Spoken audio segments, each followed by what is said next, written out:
Good afternoon and welcome to Southborough High School's BBC School Report. I'm Dylan. I'm Hamad. And these are our top stories.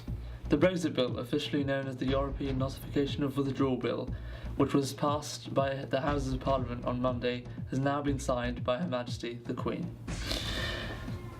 The now Prime Minister Theresa May is free to trigger Article 50 of the Lisbon Treaty, which will start the official process of leaving the European Union. The bill has been signed without any amendments made to it. The Prime Minister is due to invoke Article 50 of the Lisbon Treaty by the end of this month.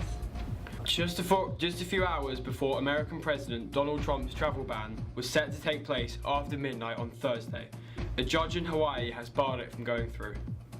Said judge has decided that the evidence that the ban would actually help the national security team is questionable. Trump was not pleased and has described the ruling as an unprecedented judicial overreach. He also urged his audience to fight this terrible ruling and take it as far as we need to, right all the way up to the Supreme Court. Had the order taken place, people from Syria, Iran, Sudan, Libya and Somalia would be banned from entering the United States up to 90 days after it was signed. Judge Watson said that if the ban had taken place, it would have been an irreparable injury for the United States. Now for the international news, we hand over to KG and Rubishana. The Great Barrier Reef survival relies on the halting of global warming. Australia's world-famous Great Barrier Reef will not survive if world temperatures continue to rise. New reports of bleaching when algae is stripped off coral has emerged, and this has had a devastating impact on the coral. The bleaching in 2016 has been the worst ever on record. Climate change is the single greatest threat to the Great Barrier Reef, said Professor Morgan Pratchett from Queen James Cook University. The reason behind this seems to be the rise in temperature. It is estimated that 50% of the reef will be destroyed by 2050. Over to you, Rubishana.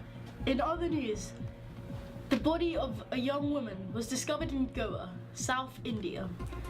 Danielle McLaughlin's body was discovered in a field by shocked tourists. Report says that she had been sexually assaulted and murdered. A 24-year-old man has been arrested on the charges of murder and sexual assault. This occurred yesterday during broad daylight. Currently, authorities are releasing limited information to why she was attacked.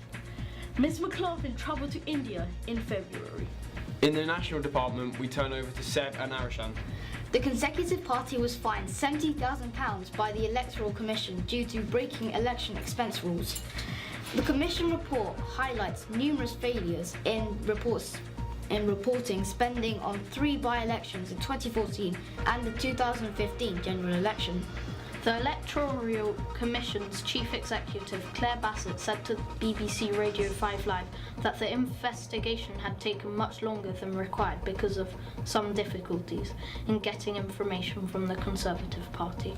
Now for the local news with Stanley and Jasmine, and with their story on the effects of dog walking and dying on the dog itself. According to Direct Line Pets, putting clothes on dogs can cause irritation to the skin of a dog, stress and overheating within the dog. Many people dress up their dogs like toys, and the rubbing can then lead to painful skin infections. As well as this, throwing sticks has also been found to be pretty harmful, causing cuts and splinters within the mouth. It is also very common that dogs may be impaled if they trip while chasing a stick. We spoke to some local dog owners about their thoughts on the subject.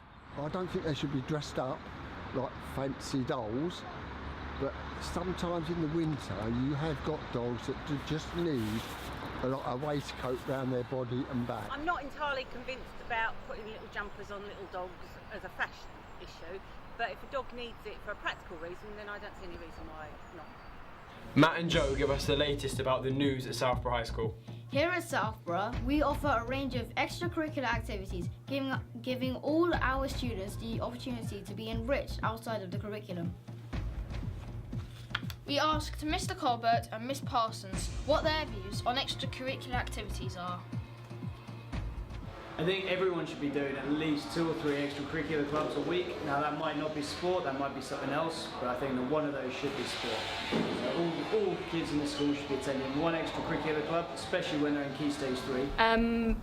Personally, I think students gaining confidence boosts self-esteem, especially for drama, I think. And also it's about having fun. The Jack Petchey Speak Out competition is the largest speaking competition for young people in the world. The challenge has trained approximately 134,000 Year 10 students from around 37 regions in London and Essex. The training students receive is designed to build their confidence. Once the students had completed their training, they competed in a school assembly for the chance to represent their school in a regional final. The experience that I had at the stage was unreal because you're facing off against all these 19 other finalists who've done the same thing as you. And then you just start to feel nervous, but then when you actually do it and you actually finish it, you actually feel relieved, and you actually get to enjoy it because you've just done this, and not many people have actually done it, so you actually feel quite special when you've done it. Now, homelessness in the UK is rising at an alarming rate. Statistics show that the amount of rough sleepers has at least doubled in the past 7 years. Homelessness is when you sleep and live somewhere illegally. Often homeless people sleep in doorways of buildings and on the street. Homelessness can lower self-esteem and cause depression. It can also increase the chance of abuse and violence. Homelessness is often caused by evictions, abuse and bankruptcy. You can help stop homelessness by donating to homeless charities such as the Food Bank, Crisis and Shelter. It's unlikely that homelessness will ever be eradicated, but there are many things you can do to help. Well, wouldn't it be lovely to be able to say yes, of course, but sadly the reality is it probably will never be eradicated. But what we can do is just help. Even if it's in some small way, we can make a difference, and I think that's important. Never give up trying to eradicate it, but we just have to do what we can to help. For the news on business, we hand over to Adam. Toyota to invest 240 million in UK operators. The Japanese company Toyota wants to invest £240 million on UK operators and then plan to use that money to upgrade the Burnaston plant near Derby, and it will enable deductions of vehicles using its new global manufacturing. In local business, the Southborough's young enterprise team, Orion, is hard work at this year. Their product is the reusable ice cube and light up drink. All the best to the team. Hopefully they will be as successful as their previous team. We'll now hand over to Bertie and Mardesh with sports. Welcome to the sports headlines. Manchester City have been knocked out of the Champions League by a 3-1 defeat to Monaco last night. The score was 6-6 on aggregate, with Monaco winning on away goals. Monaco opened the scoring with a goal from Mbappe in the 8th minute of the first half. Pep Guardiola says he failed to convince players to attack Monaco. Romelu Lukaku has told Everton that he does not wish to stay at the club any longer. He is on the radar of Europe's top clubs after telling them that he will not sign a new deal there. Chelsea were keen to bring him back after Antonio Conte arrived last summer, but they haven't made an official bid yet. If he is to be sold, it would be in excess of 65 million.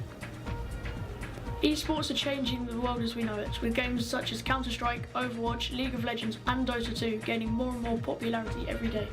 Many people believe that esports could be a real threat to traditional sports. And finally, Olympic gold medalist Sophie Bray visited Southborough High School and gave an inspirational speech to the Key Stage 3.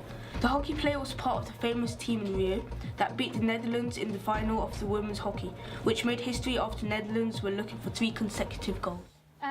So we sat down for a number of meetings and discussed what we wanted to achieve as a team and what we wanted to be about. So we set a number of values, visions and behaviours, and our visions that we ended up kind of creating was to be the difference, so day in, day out to make a difference, create history and inspire the future, and kind of those were the underlying foundations for our training that we followed on a daily basis for a number of years. We've interviewed a number of students on how Sophie Bray's speech affected them. It felt very inspirational. It felt Yeah, it felt very inspirational. It made me want to succeed. Well, it made me inspire even higher than I ever dreamed, because she was just like us, a normal schoolgirl, and yeah, she managed to go to her dreams like she wanted to. And at one point, she had to make the hardest decision of her life: football or hockey.